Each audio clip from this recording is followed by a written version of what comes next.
राधे कृष्ण गोविंद गोपाल राधे राधे गोपाल राधे राधे गोपाल राधे राधे नंदलाल राधे राधे नंदलाल राधे राधे गोपाल राधे राधे गोपाल राधे राधे। बोलिए सीताराम भगवान की। दोनों हाथ उठाकर बोलिए जय जय श्री राम। आप जिनके पीछे हैं उनकी रिस्पेक्ट पता है ना। आपको विश्वास नहीं है तो प्रत्यक्षम किम प्रमाणम।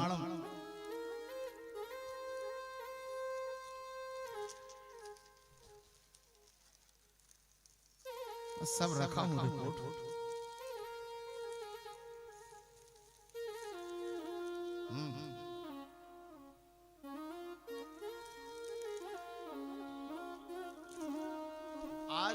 आज के दैनिक भास्कर में देखिए, चित्रकूट में 80 एकड़ में 100 करोड़ रुपए की लागत से बन रहा रामायण पार्क।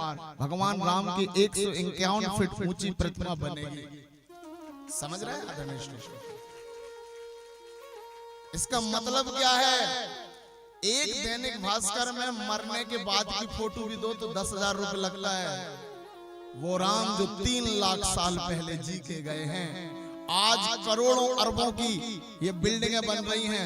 हजारों साल लाखों साल से राम को कोई ने मिटा नहीं पाया।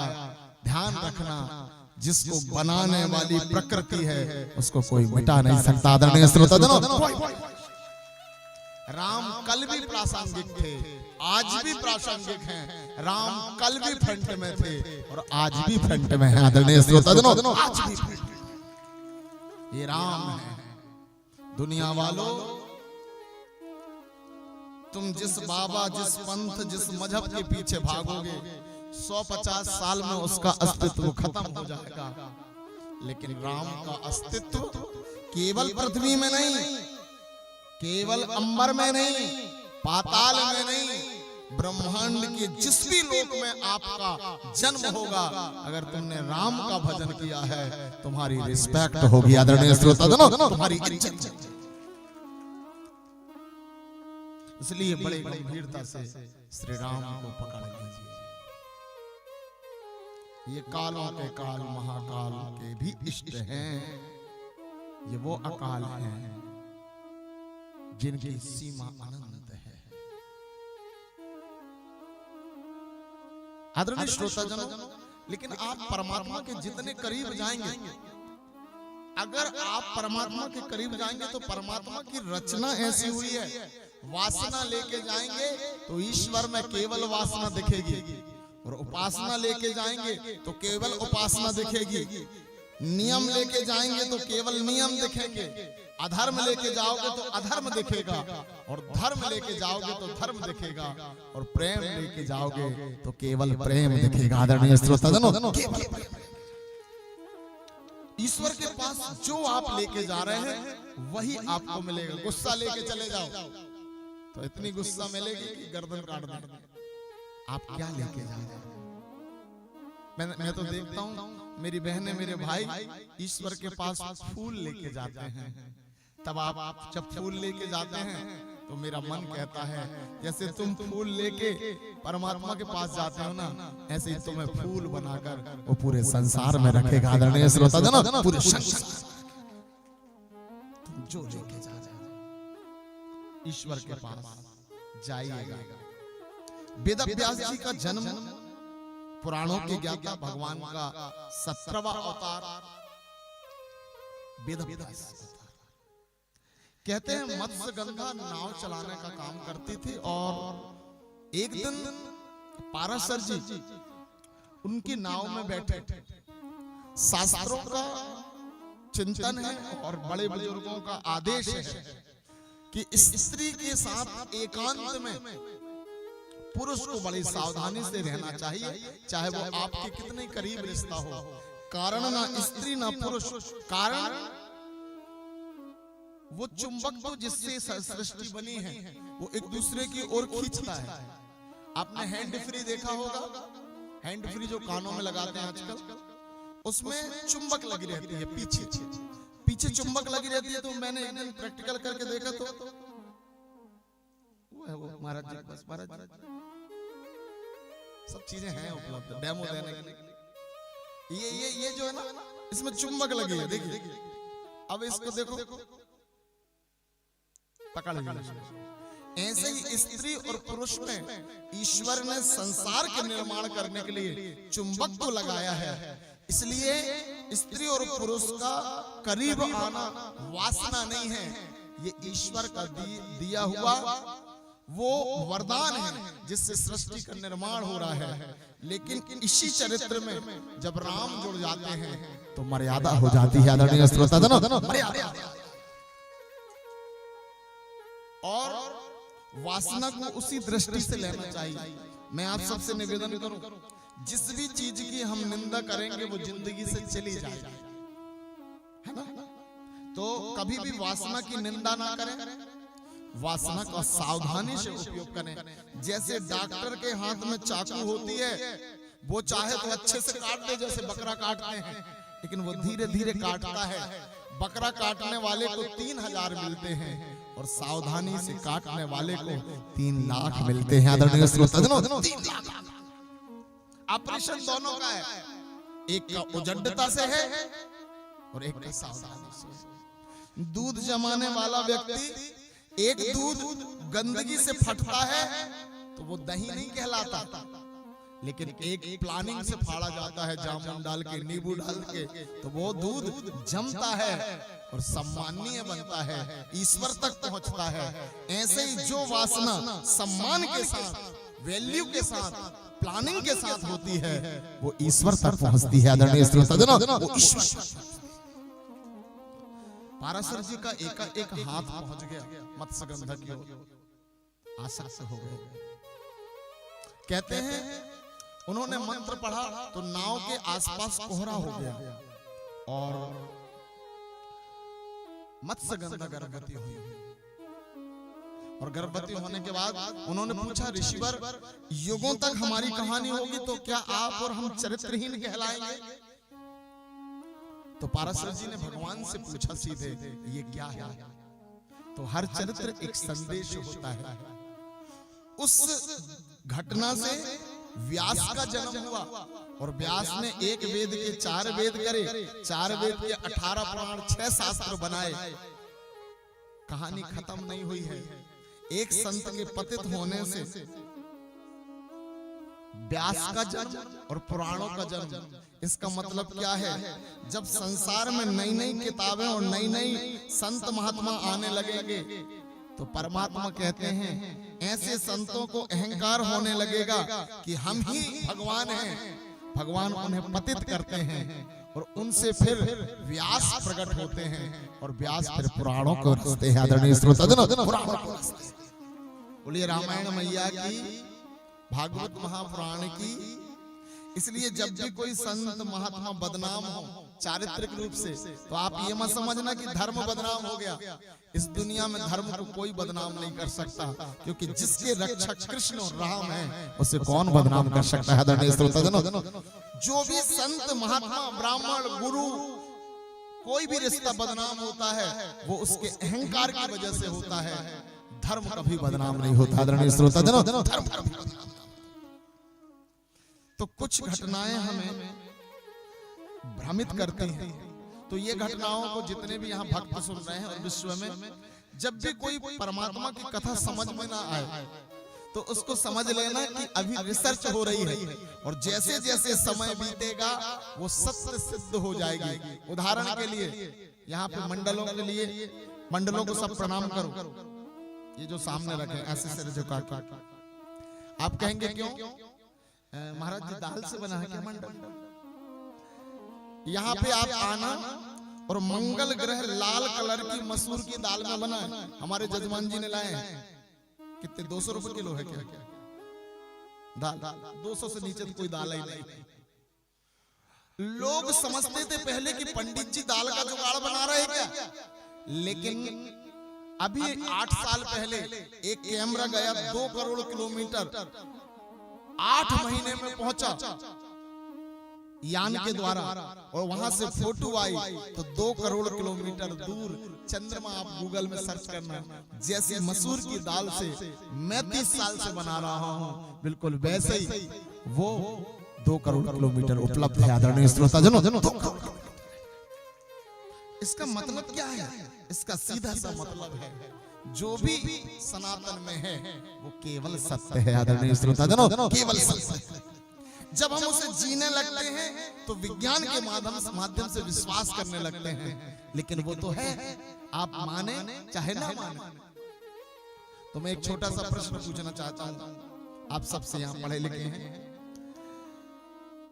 एक कोई था दुनिया में जिसने गुरुजी के पास पढ़ने गया था, धनुर्विद्या सीखने गया था, और गुरुजी ने नहीं सिखाया था, तो गुरुजी का उनने पुतला बनाया था और अर्जुन से अच्छा धनुर्धर बन गया था। मुझे नाम याद नहीं आ रहा है, अगर आपको हो तो आप जोर से बताएं। क्या नाम था? कर्ण, दुर्योधन। अरे यार ऊंचा सुनते ना, हमारे दादाजी भी सुनते थे ऐसे। क्या नाम था? कौन ने लिया था अंगूठा? ठीक किया था कि गलत किया था? मतलब तुमने एक तो सिखाया नहीं और ऊपर से अंगूठा भी लो। ठीक किया था कि गलत किया? जोर से बोलो। मतलब तुम्हें कोई सिखाए भी ना और ऊपर से अंगूठा और तोड़वा ले, ठीक है? नहीं बताइए आप कैसे ऐसे ठीक है कह दिया? श्याम जी तो कह रहे हैं नहीं ठीक ही है, काई को न मालूम, महाराज जी अभी कहेंगे ठीक ही है, इसलिए कौन चकल्लस में पड़े। तो आप बताइए ठीक है कि गलत? हाँ बच्चे कह रहे हैं गलत। एक तो कोचिंग करे नहीं और कोचिंग की फीस और ले रहे हो। लेकिन ये कथा घटित हुए 5000 साल हो गए। कितने साल? लेकिन आपको पता है अब जब हमारे पास में मोबाइल आया, यूट्यूब आया, गूगल आया, और अब हमारी दीदियों को अगर कोई भोजन बनाना है कि पनीर की सब्जी कैसे बनाना है, तो गूगल में बोलती बस है पनीर की सब्जी बताओ। गूगल गुरु कहता है ऐसे करना, ऐसे बघारना, ऐसे करना, और जैसे ही सब्जी बन जाती है तो गुरुजी क्या कहते हैं, ऐसे देखो अंगूठा आता है, सब्सक्राइब करो, लाइक करो, सब्सक्राइब करो, लाइक करो। कोई बच्चे को कुछ पढ़ना है, किसी बच्चे को कुछ सीखना है, ड्राइंग सीखना है, कंप्यूटर सीखना है, जो भी सीखना है, तुम गुरु की फोटो बना लो, गूगल गुरु की, और तुम्हें सब सिखा देता है। और जैसे एकलव्य ने अंगूठा दिया, तुम्हारा अंगूठा मांग लेता है आदरणीय श्रोताजनों। तो 5000 साल पहले की कथा आज हम जी रहे हैं। इसके पहले लोग उसे गुरु दक्षिणा कहते थे, लेकिन श्री कृष्ण कथा, राम कथा विज्ञान भी है, ज्ञान भी है, और साक्षात भगवान भी है आदरणीय श्रोताजनों। आज इसी माध्यम से हमारे राजा बन रहे हैं, प्रधानमंत्री, जो हम अंगूठा देते ना, वोटिंग करते हैं, अर्जुन कहलाता प्रधानमंत्री, और वोटिंग देके हम बनते हैं एकलव्य। अच्छा सुनो, ऐसे ही हवा हमारे अंदर भी भरी है, कब ठिकाना फूक गई तो है जी। इसी को तो प्राण निकलना कहते हैं, राम नाम। आज उसी अंगूठा के माध्यम से, उसी अंगूठा के माध्यम से रजिस्ट्रियां हो रही हैं, उसी अंगूठा के माध्यम से आधार कार्ड बन रहे हैं। ध्यान रखना मेरे भाई बहन, द्रोणाचार्य और एकलव्य की कथा मृत कथा नहीं है, ये तो जिंदगी की जीवित कथा है आदरणीय श्रोताजनों। बोलिए परशुराम भगवान की। राम के पहले परशुराम जी की चर्चा कर रही लोग, बोलो परशुराम भगवान की। परशुराम जी भगवान है कि नहीं? ऐसे करो ऐसे। और परशुराम जी भगवान है, इनकी मम्मी का नाम क्या था? माँ का नाम रेणुका, पिताजी का नाम जमदग्नि। क्या था? जोर से बोलो, क्या था? जमदग्नि। याद हो जाए, हीरो हीरोइनों का नाम तो बहुत याद होता है, इनका भी करना पड़ेगा। माँ का नाम रेणुका, पिता का नाम जमदग्नि माँ गई पानी लेने।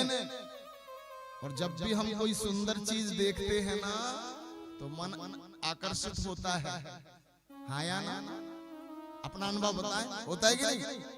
चाहे स्त्री हो, पुरुष हो, फुग्गा हो, पेड़ हो, कुछ भी हो, और विशेष रूप से स्त्री पुरुष में आकर्षण है, मैंने अभी बताया। तो उन्होंने एक गंधर्व को देखा और देखते ही रह गए, वाह कितना सुंदर है, मेरे पति तो ठीक ही ठाक हैं। और जब भी कोई देखता है अपने जीवन साथी को याद तो करता है, मेरे पति तो ठीक ही ठाक है के लिए। और थोड़ी देर हो गई आने में, तो जमदग्नि जी ने आंख बंद करके देखा, बोले दूसरे पुरुष को देखती है? 3 बेटे थे, बोले मां का गर्दन काट।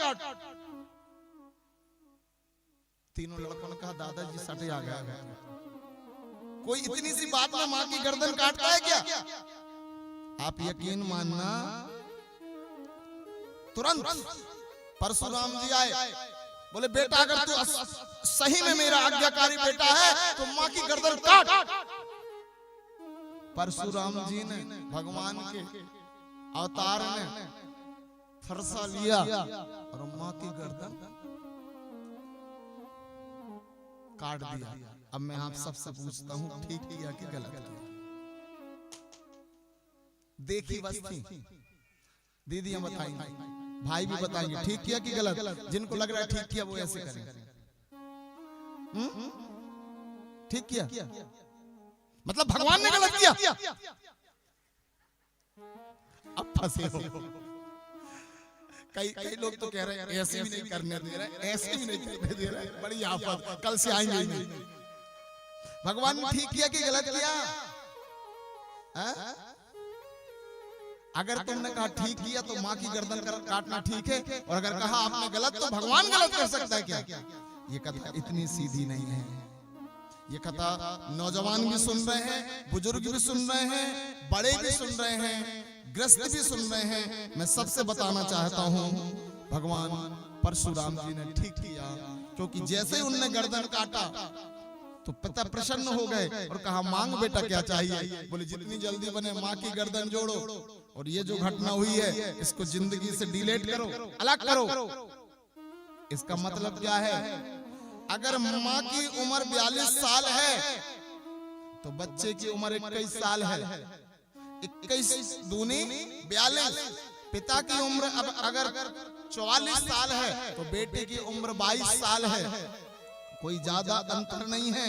अगर जिंदगी में कभी माता पिता बहक जाएं, ऐसा नहीं है कि बेटे या बेटी बहकती हैं। अगर कभी माता पिता भी बहक जाएं और दोनों में विवाद होने लगे और बच्चों के कान में अगर ये बात जाए तो परशुराम जी का संवाद कहता है, सिद्धांत कहता है, जैसे उनने गर्दन काटा था, तुम तलवार से गर्दन मत काटना, वाणी से माँ को भी डांटना, पिता को भी डांटना, और दोनों की जब गर्दन झुक जाए तो दोनों प्रसन्न हो जाएंगे और दोनों से कहना अब इस घटना को समाप्त करो और गौरव के साथ जीना शुरू करो। आदरणीय श्रोताजनों, गर्दन उठा लो। किसी के भी जीवन में कोई भी घटना हो सकती है, क्योंकि ये कलयुग की हवा है। वो सिरफिरी हवा थी, संभलना पड़ा हमें, हम आखिरी चिराग थे, चरित्र का जलना पड़ा हमें। आदरणीय श्रोताजनों, जलना पड़ा। जिंदगी कुछ भी हो सकती है। कभी कभी बच्चे कहो सज्जन हो जाए और माता पिता का मन चंचल हो जाए। ऐसी स्थिति में ये चरित्र ही हमारी गृहस्थी को बचा सकते हैं। बोलिए जय जय श्री राम। जोर से बोलो जय जय श्री राम। कन्हैया से कौन कौन प्रेम करता है? हाथ उठा के बताओ। तुम्हारे कन्हैया अच्छे हैं कि बुरे? अच्छे हैं पक्का? मैं नहीं हूं बिल्कुल कन्हैया का भक्त दुश्मन। तुम्हारे कन्हैया अच्छे हैं? अगर गोपियां स्नान कर रही हैं तो ये उनका पर्सनल मैटर है। उनके सारे कपड़े छुड़ा के और कदम के पेड़ में चढ़ गए और उन्होंने कहा कपड़े वापस करो, तो दोनों हाथ ऊपर करके कपड़े वापस लो और वो निर्वस्त्र बाहर आई। इनने कपड़े वापस करे। तुम्हारे कन्हैया अच्छे? ऐसे करो या ऐसे करो? अच्छे 2-3 अम्मा जी कह रहे नहीं है अच्छे, इसका मतलब भगवान खराब। क्या करें? कोई भी बच्चा 12 साल का है, 11 साल का सॉरी, तो समझदार तो होता है। तो कन्हैया ने ठीक किया कि गलत?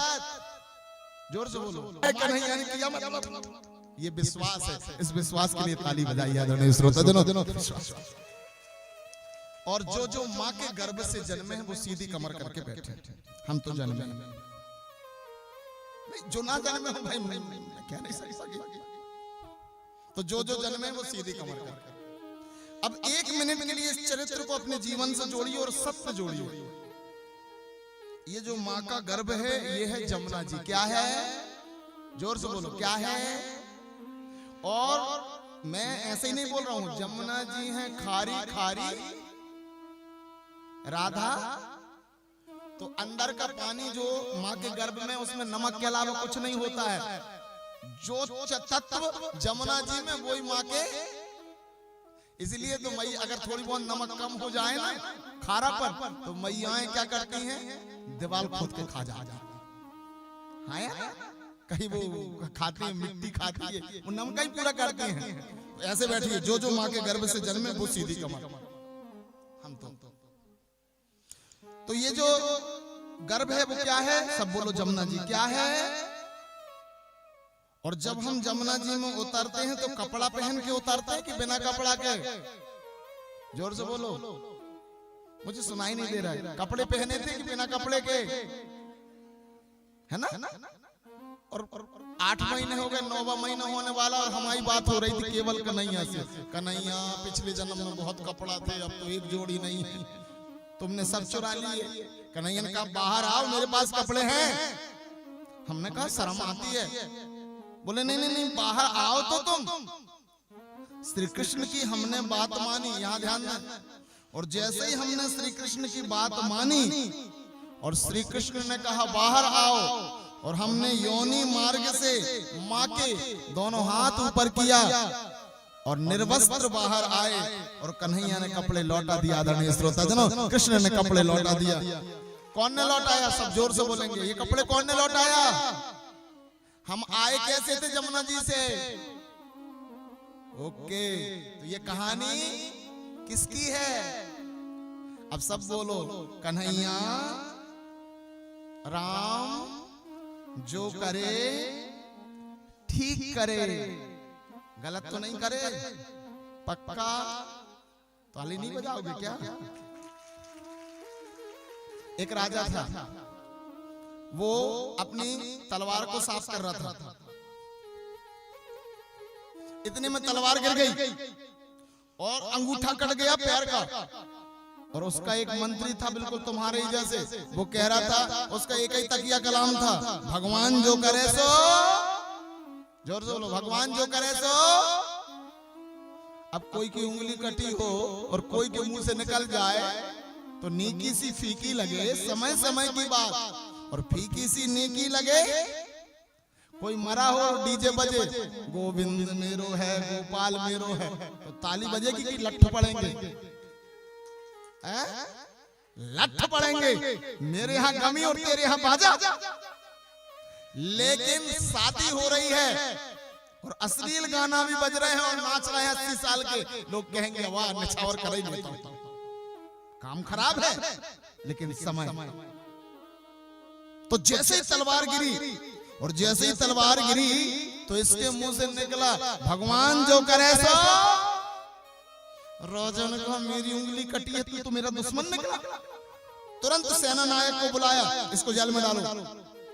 और 1-2 महीने बाद वो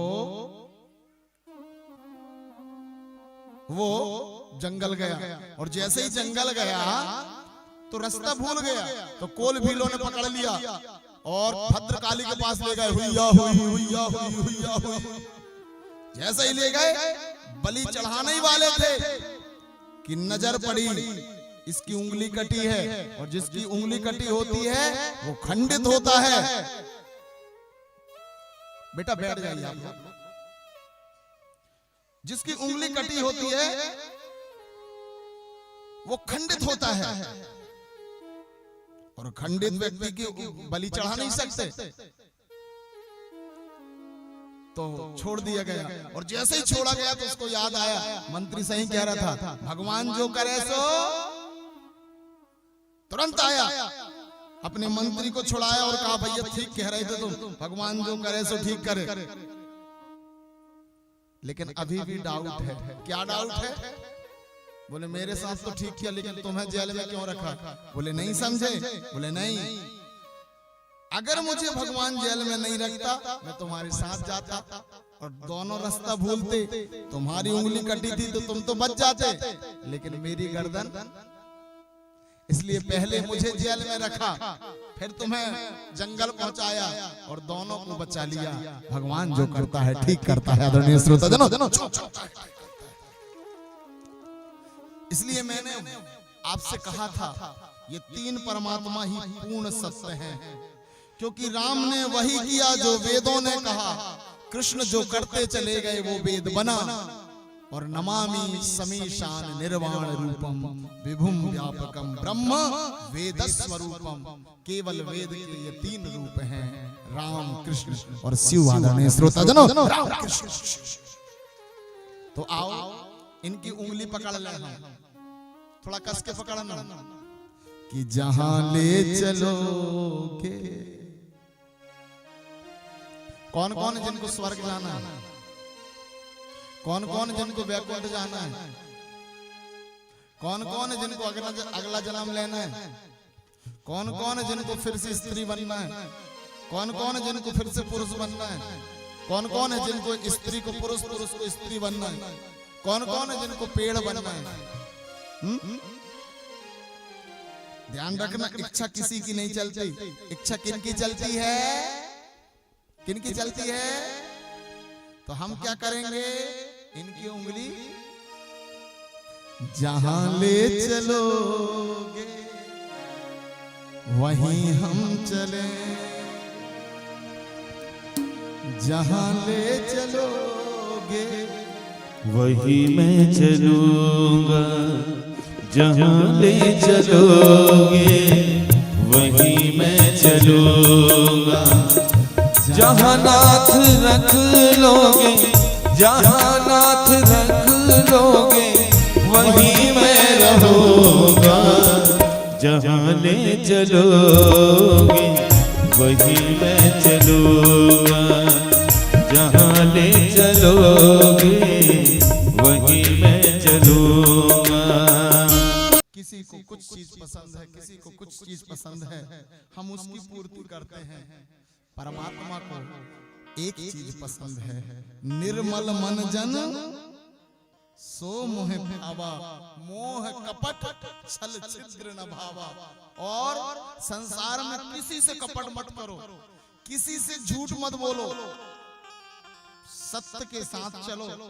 और सत्य को भी ऐसा नहीं, सत्य को भी मीठा रखना, नहीं तो कई लोगों की आदत होती है फिर कड़वाई।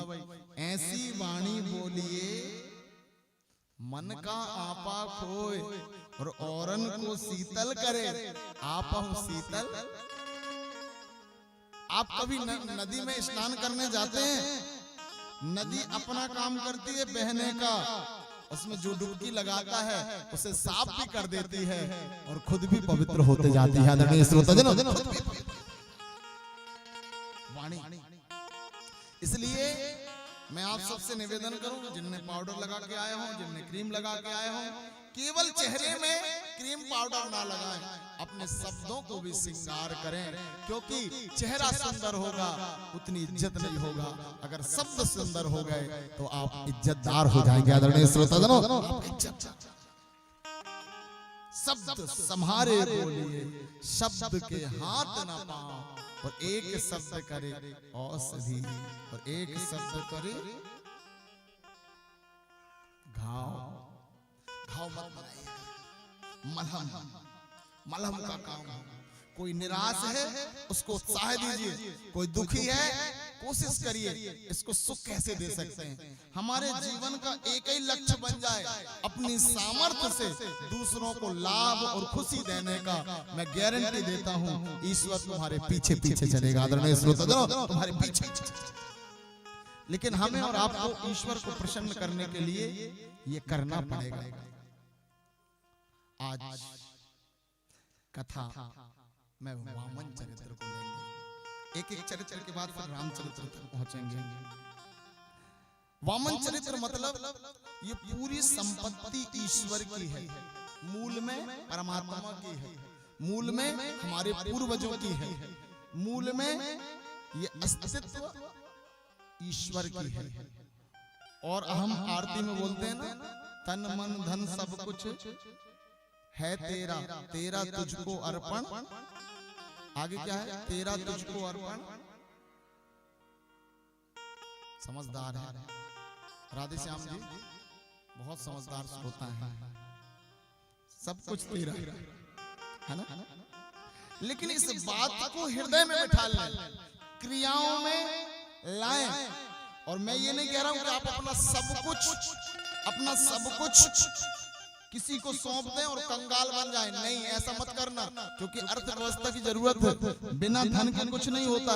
लेकिन एक काम जरूर करें, जब तुम्हारे घर में कोई मेहमान आए, जब तुम्हारे जीवन में कोई जुड़े, तो अपने साधन दूसरों को दे दें। और उन साधन को, उस गद्दा को, उस पल्ली को, उस भोजन को जब आप दूसरों को भेंट करके बांट देते हैं, तो समझ लीजिए आप दानी बन जाते हैं। आदरणीय श्रोताजनों, दानी बन जाते हैं। और एक चीज और ध्यान रखिएगा, कुछ लोगों की आदत होती है देते ही देते हैं, और कुछ की आदत होती है, हेलो, काय की आदत होती है आंदो। कुछ खिलाते ही खिलाते हैं और कुछ बफर में जाते। ये दोनों चीज गलत है, और ये दोनों को दुख मिलता है, देने ही देने वाले को भी और खाने वाले को भी। और तो जिंदगी ऐसे नहीं चलती। मैं आज आपसे निवेदन करूं, अगर तुमने अपने भाई के लिए, परिवार के लिए, अपनों के लिए कुछ किया है, दिया है, तो उनसे छोटा छोटा उपकार लेते भी जाना। तुमने कहीं खाया है तो नाश्ता या थोड़ा बहुत खिलाते भी जाना, क्योंकि दोनों में अगर बैलेंस बना लिया तो आप जीवन में आनंद पालेंगे। आदरणीय श्रोताजनों, किसी को दुनिया में एहसान के नीचे मत दबाओ, और दिन में 10 बार बच्चों से कहो, बेटा तुमने हमारे घर में जन्म लिया, तुम्हारी बड़ी कृपा है, धन्यवाद, इतना हमें करने का मौका दिया। और बच्चे कहें, आपने बड़ा करके हमें इस लायक बना दिया। दोनों एक दूसरे को धन्यवाद देंगे, दोनों के जीवन में न दुख आएगा न सुख आएगा, दोनों के जीवन में आनंद आएगा। आदरणीय श्रोताजनों, तो हमें आनंदित होना है। वामन चरित्र है अधिकार के लिए। भगवान को भिखारी बनना पड़ा। ऐसे बैठिए सभी, थोड़ी सीधी कमर करके। भगवान को भिखारी बनना पड़ा, और भिखारी बनना इस दुनिया में सबसे कठिन है।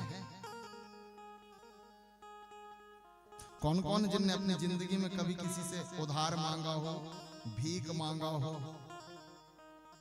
किसी से मांगा हो, उधार मांगना, पैसे मांगना, शक्कर मांगना, चावल मांगना, दूध मांगना, किसी ने कुछ कभी किसी से भी मांगा हो, हाथ उठा के बताइए। चलो सभी भिखारी हैं। थैंक यू प्रभु, माल गुजार नहीं है कोई।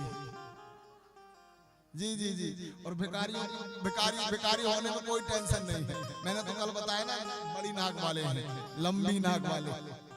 और जितनों ने भी हाथ उठाया उनके लिए ताली बजाई। इसीलिए कोरोना के बाद जिंदा है, नहीं तो कोरोना में कई मर गए, टमाटर खत्म, फांसी। हम लोग तो ऐसे टमाटर खत्म हो जाए, भोजन बाजू ले आएंगे भैया परस। कल समझेंगे।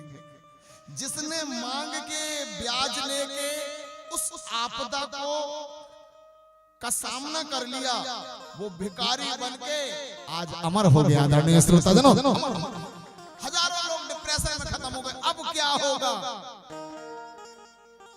वही होगा जो मंजूरे खुदा होगा। खुदा मतलब ईश्वर होगा। परमात्मा जो चाहते हैं वही होता है। दीदियों से निवेदन करूं, प्लीज मेरी बहनों, जितनी भी दीदी आ रही हैं, इनका कैमरा एक ही चल रहा है। हरी साड़ी पहन के आ गई दीदी। अब वो 2-3 दीदी आई और नई साड़ी और नए जेवर देखी और दीदियों का कैमरा, वो तो हिम्मत नहीं पड़ रही, खड़ी होकर पूछे जे वाला मेरे पास नहीं है। तो मैं सारी दीदियों से निवेदन करूं वहां ना देखें जी। बोलो जय जय श्री राम।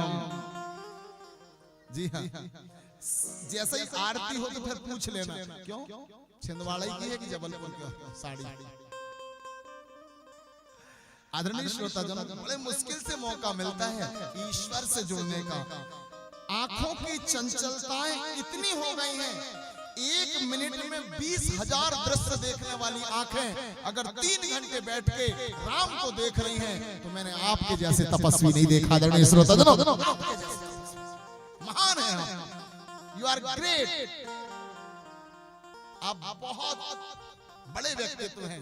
आपने ईश्वर को देखने का फैसला किया है।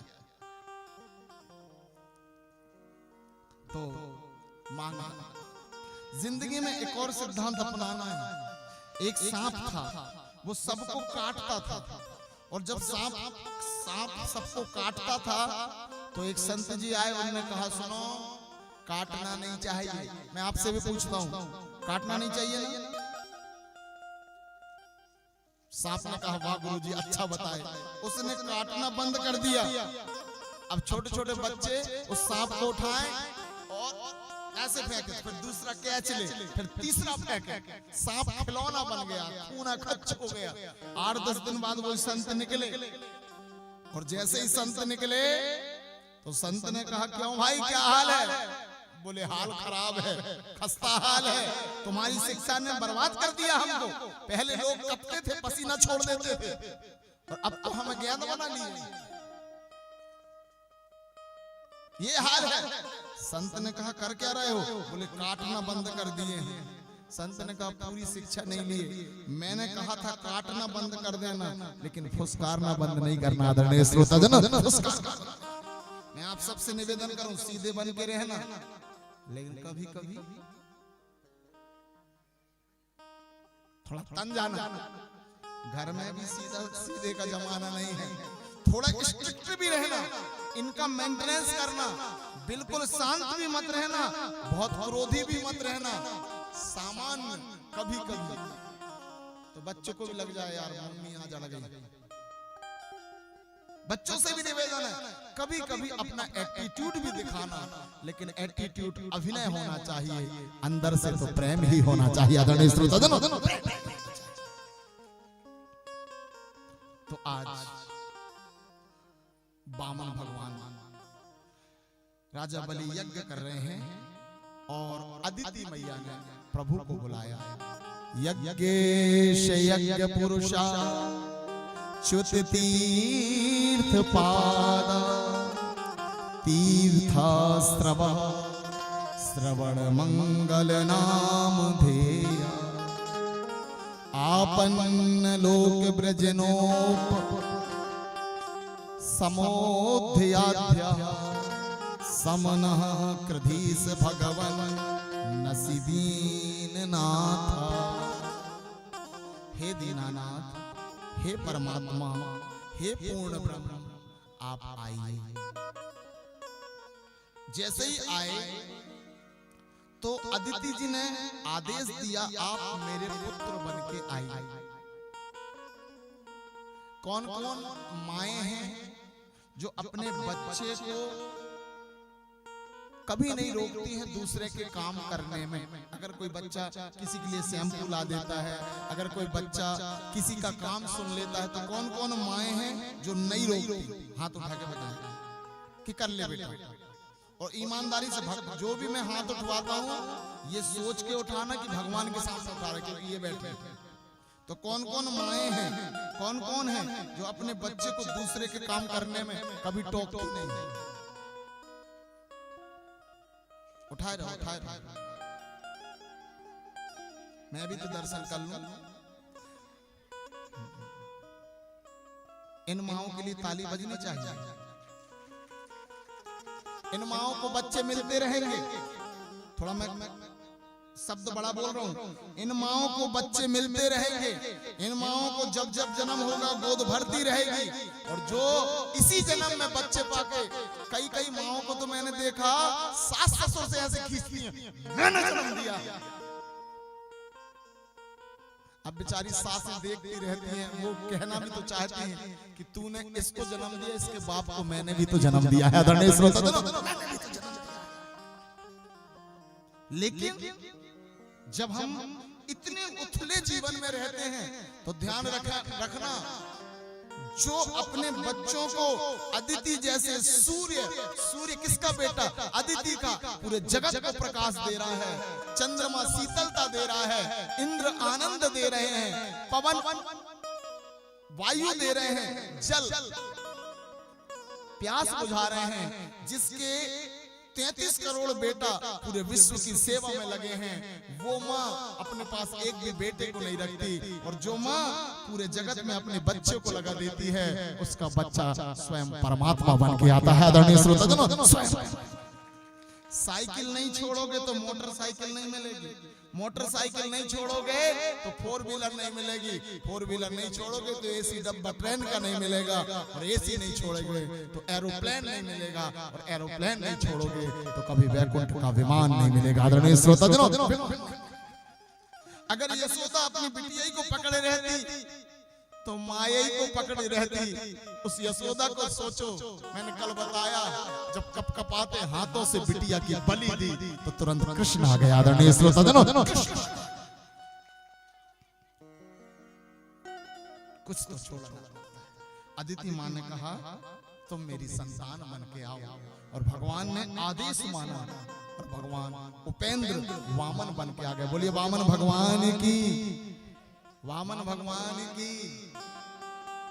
त्याग का फल मीठा होता है, जो जितना त्याग करता है वो उतना ही। मैंने अब भी बताया, ये पेपर में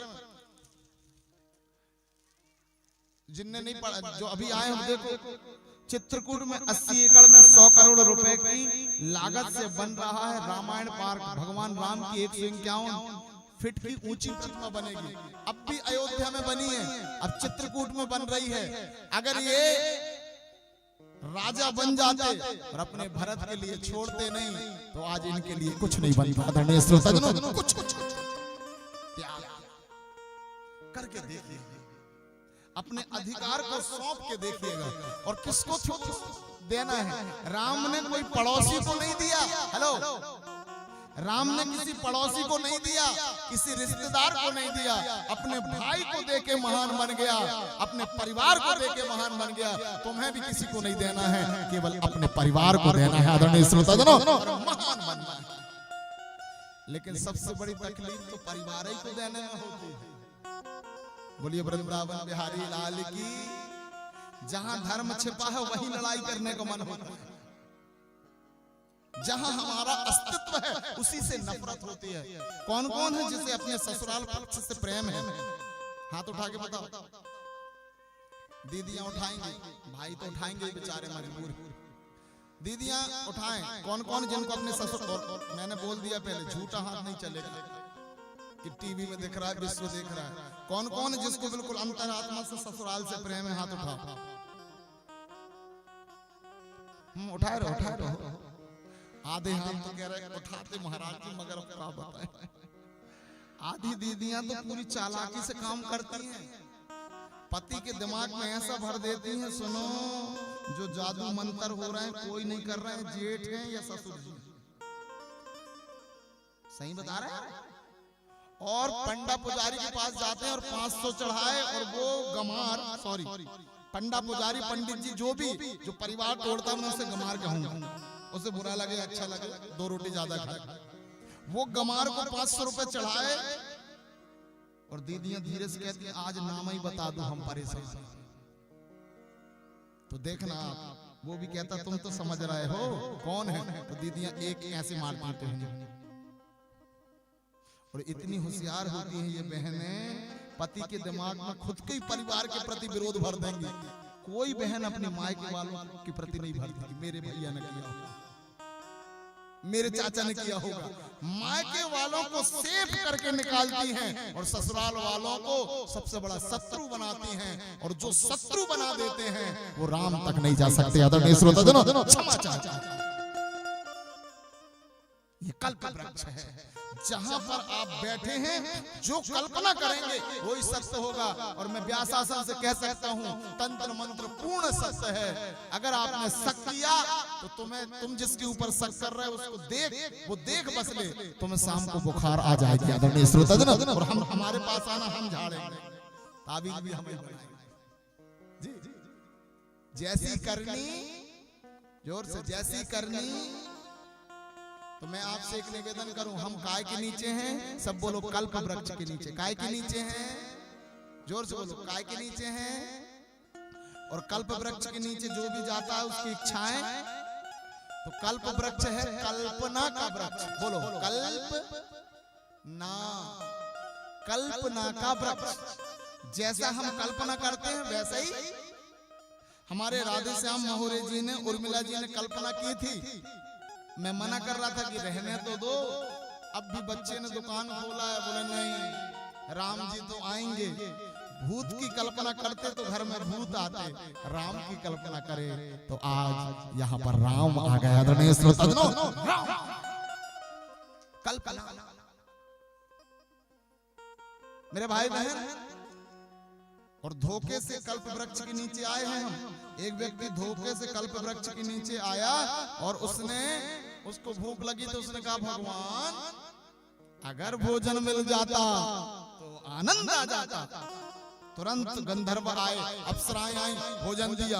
उसने भोजन किया, मन में सोचा, भगवान अगर बिस्तर मिल जाता नींद और हो जाता। तुरंत बिस्तर लग गया, और जैसे ही सोने लगा तकिया लिया और उसको डर आया, अगर कहीं शेर आया और खाया तो।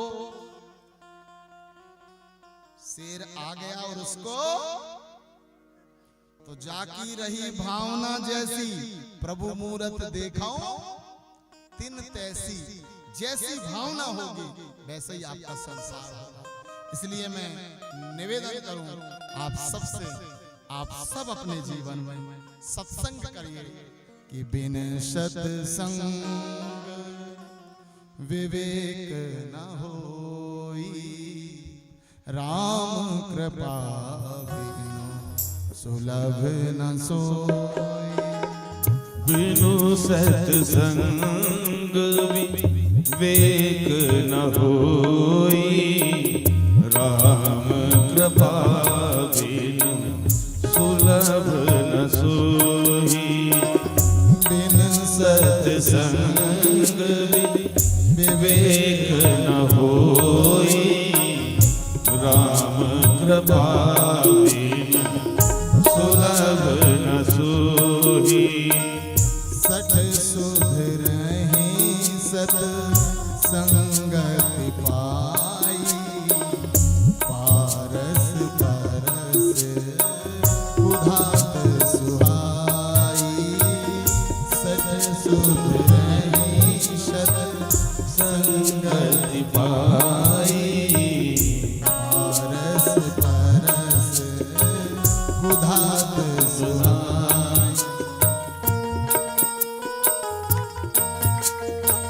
दोनों हाथों का समर्थन।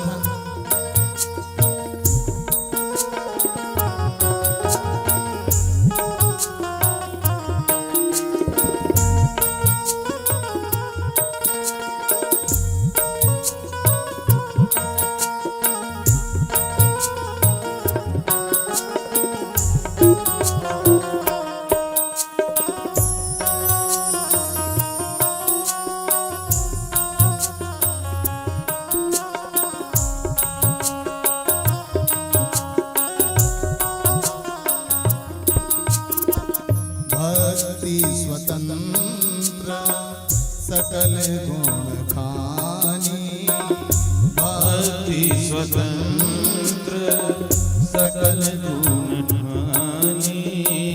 बिन सत्संग ना पावन प्राणी। भक्ति स्वतंत्र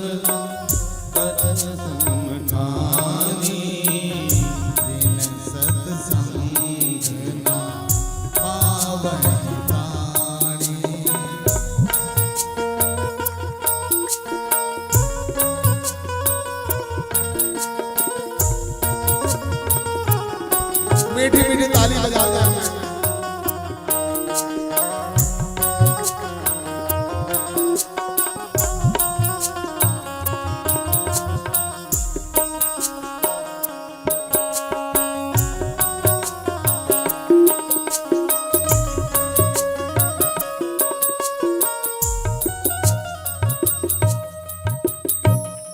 राजा बलि के 99 यज्ञ हो गए हैं। जैसे भारतीय संविधान के अनुसार 272 सांसद जिस पार्टी के हो जाते हैं प्रधानमंत्री उसका बनता है, ऐसे ही ब्रह्मांड के वैदिक संविधान के अनुसार जिसके 100 यज्ञ हो जाते हैं उसे पूर्ण बहुमत मिल जाता है इंद्र बनने का। 99 बहुमत के करीब हो गए और 100वें बहुमत को पाने वाला है, यज्ञ करने के लिए तैयार है। यज्ञ कार्य शुरू हो गया है। भगवान वामन का यज्ञोपवीत हुआ और भीख मांगने के लिए दुनिया को बनाने वाले ब्रह्मांड के इकलौते अधिकारी श्री नारायण वामन बनकर झोली उठाकर चल पड़े। बोलिए वामन भगवान की। एक और निवेदन है, कभी भी कोई भी व्यक्ति वामन को भिखारी ना समझे। वामन भिखारी नहीं है, वो दुनिया के मालिक हैं और परमात्मा को हम भीख दे नहीं सकते, केवल उनका दर्शन करके और उनको प्रणाम कर सकते हैं, क्योंकि भिखारी हम हैं, सुदामा हम हैं, कृष्ण और वामन तो परमात्मा है। आदरणीय श्रोता कृष्ण मेरे भाई बहन, जैसे ही वो चले तो सबसे पहले रास्ते में चलना शुरू करें।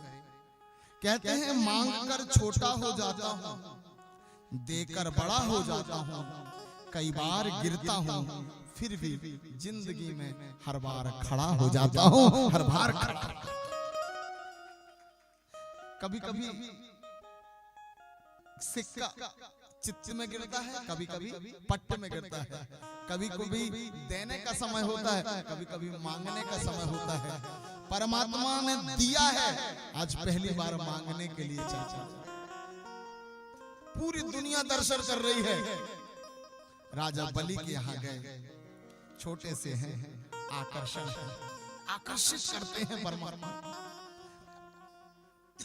राजा बलि ने यज्ञ किया और यज्ञ के बाद आ गए दान करने के लिए। बहुत सारी लाइन थी, सबको दान से निपटाया। उसके बाद वामन के पास गए, बोले तुम्हें क्या चाहिए पंडित जी? बोले बस कुछ नहीं, 3 पग धरती। महाराज जी भी महाराज जी तो रहेंगे, कुछ ज्यादा ले लो। बोले हम एक दिन नित्य कर्म कर रहे थे और एक ने हमें भगा दिया था, तो हम चाहते पर्सनल हमारी जमीन हो जिसमें हमारी आशा हो। तो राजा बलि ने कहा ठीक है, आप जहां से चाहिए ले लो। बोले ऐसे नहीं, संकल्प करके। और जैसे ही पूरे वैदिक संकल्प एग्रीमेंट की तैयारी होने लगी, शुक्राचार्य जी को डाउट हुआ। उन्होंने तुरंत आंख बंद करी और अपने कंप्यूटर में देखा, फोटो लगा के ये बंदा है कौन, और देखा ये वामन और कोई नहीं, साक्षात नारायण है। आदरणीय श्रोताजनों, राजा बलि को बुलाया, बोले रजिस्ट्री करने का काम नहीं है, ये तो अंग्रेज वाली नीति वाले हैं। अंग्रेजों ने ईस्ट इंडिया कंपनी के लिए थोड़ी सी जगह मांगी थी। बोले गाय की चमड़ी बराबर हमें जगह दे देना। राजाओं ने कहा इतनी सी जगह ले लो, और कहते हैं उसी गाय की चमड़ी का इतना पतला धागा बनाया कि एक पूरी विरासत की विरासत उनने कब्जे में कर लिया था। आदरणीय श्रोताजनों, इसलिए जब भी कोई संकल्प करो तो बिल्कुल सोच समझ के करो। शुक्राचार्य जी बिल्कुल सही है, भगवान शंकर के अवतार हैं। बोले बिल्कुल देना नहीं, ये नारायण है। राजा बलि ने कंफर्म करना चाहा, कौन से नारायण है? बोले ये वही है जिनने जगत बनाया है। कौन, मैं पहचान नहीं पा रहा हूं। बोले सबकी आत्मा के आधार है, तुम हो एक अगोचर सबके, जोर से बोलो, सबके सबके। राजा बलि ने कहा ये वही है। बोले हाँ। राजा बलि ने कहा फिर गुरुदेव, इस दुनिया के सारे धर्म किसको पाने के लिए होते हैं? बोले नारायण को। आज मेरे पास नारायण है, अगर इनको नहीं दूंगा तो दुनिया में किसको दूंगा, ये बता दीजिए। इतनी सीढ़ियों में मैं जो चढ़ा हूं, ध्यान रखना मेरे भाई भाई, कौन कौन है जो अपनी माँ से प्रेम करते हैं? हाथ उठा के बताइए। हाथ मत उठाइए, ऐसे ऐसे करते जाइए। कौन कौन है जो माँ से प्रेम करते हैं? कौन कौन जो पिता से प्रेम करते हैं? कौन कौन है जो पत्नी से प्रेम करते हैं? कौन कौन है जो पति से प्रेम करते हैं? बच्चों से प्रेम करते हैं? सबसे करते हैं। ये क्या है? माँ, पिता, बच्चे, परिवार, ये सीढ़ी है। इनसे प्रेम करते करते करते करते आखिरी मंजिल तो राम ही है। आदरणीय श्रोताजनों, हम कभी भिखारी को 2 रुपए देते हैं, कभी गुरुजी को 5,000 देते हैं, कभी संत जी को 10,000 देते हैं, कभी कन्या को 5 लाख देते हैं। ये सब कुछ देते देते देते देते उस दान की उस स्टेज में पहुंचते हैं जहां हम आत्मा और शरीर सब परमात्मा को दे देते हैं। आदरणीय श्रोताजनों,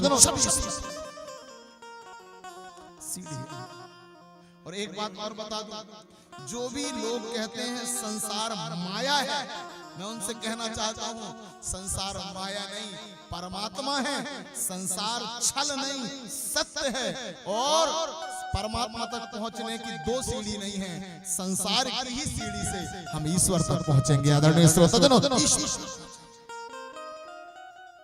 सिया राम सब जग जानी, करहूं प्रणाम, दोनों हाथ जोड़कर करहूं प्रणाम, ऐसे हाथ जोड़, करहूं प्रणाम, जोर जुग पानी, सिया राम मैं सब जग जान। और जानना भी और मानना भी है।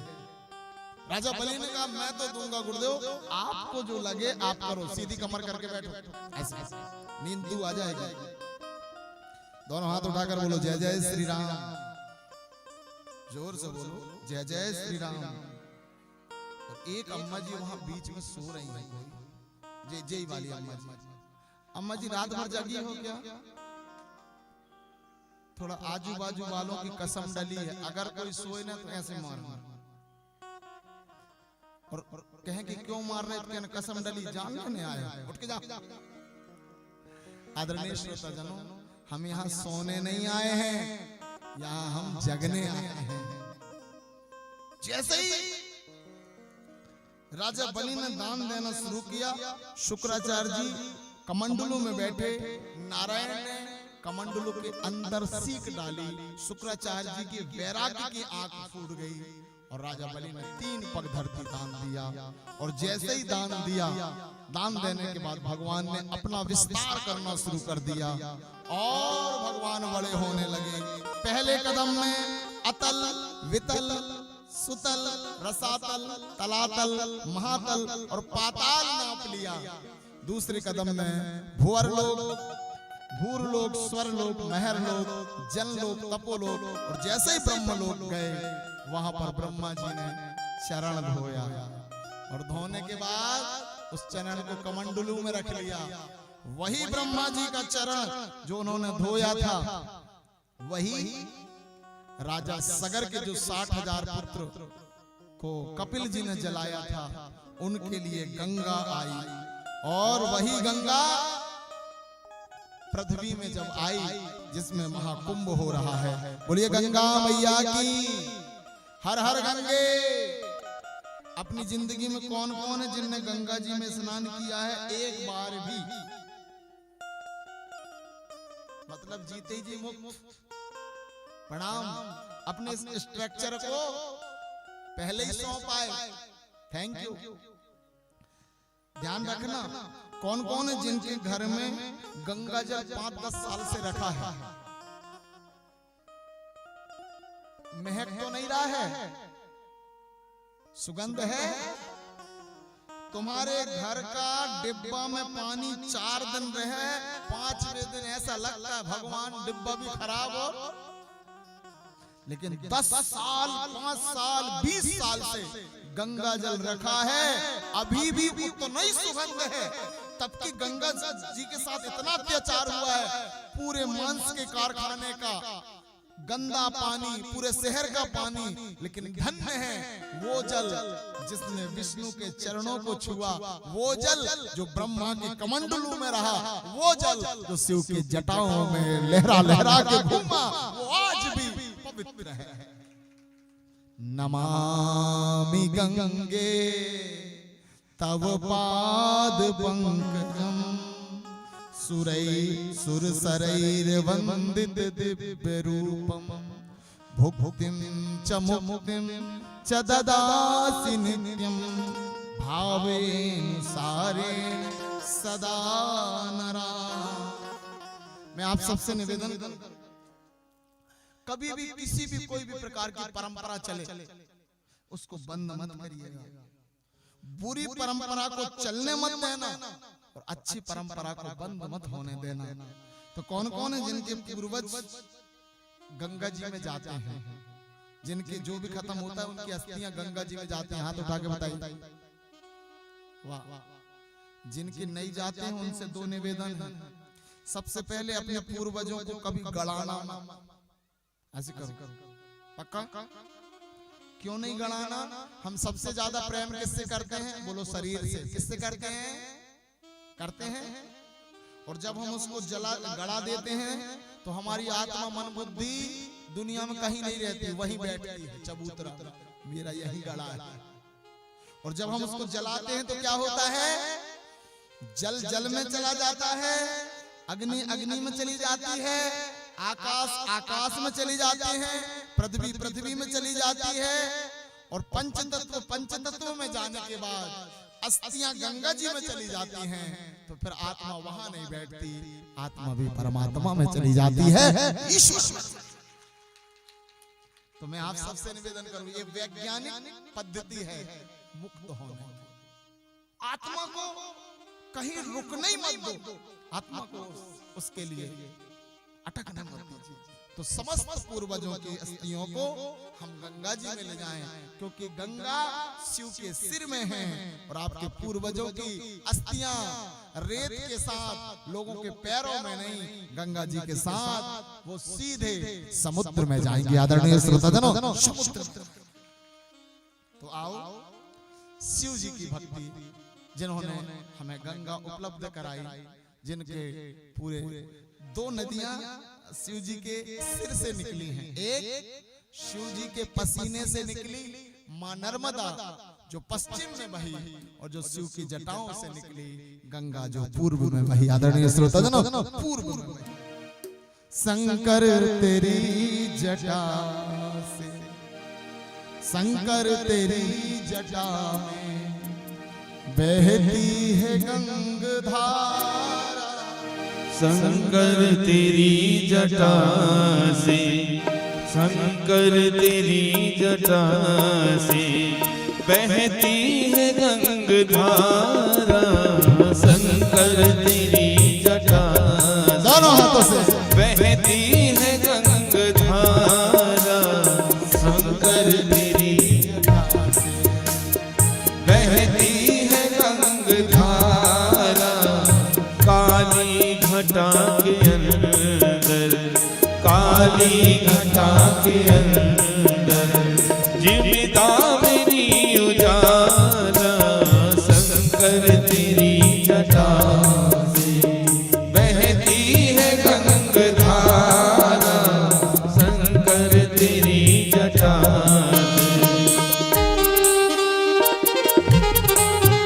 दोनों हाथों से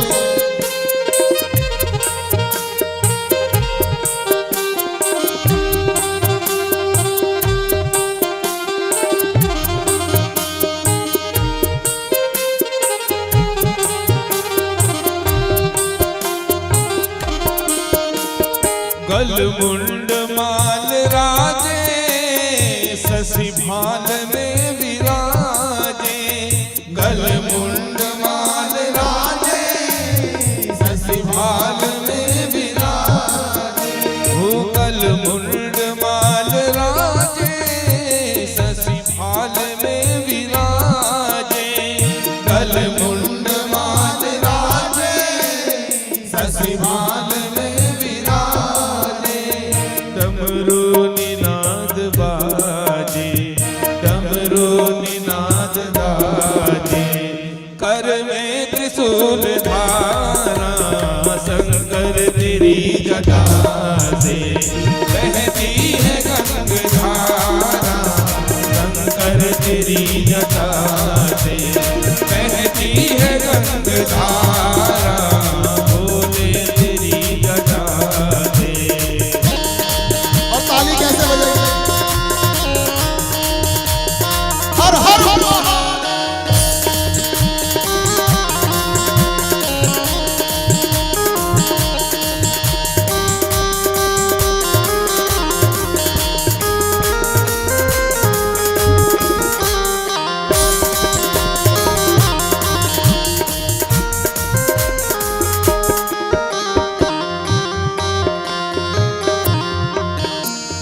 शिव नाम जो उचारे, सब पाप दोष टारे, शिव नाम जो उचारे, सब पाप दोष टारे। हो, शिव नाम जो उचारे, सब पाप दोष टारे, शिव नाम जो उचारे, सब पाप दोष टारे।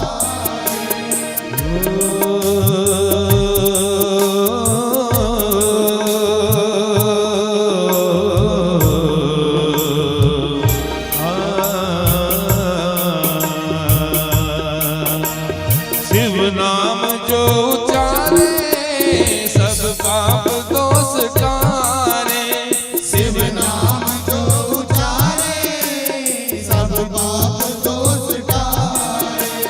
ब्रह्मानंद ना विसारे, ब्रह्मानंद ना विसारे, भव सिंधु पार तारे,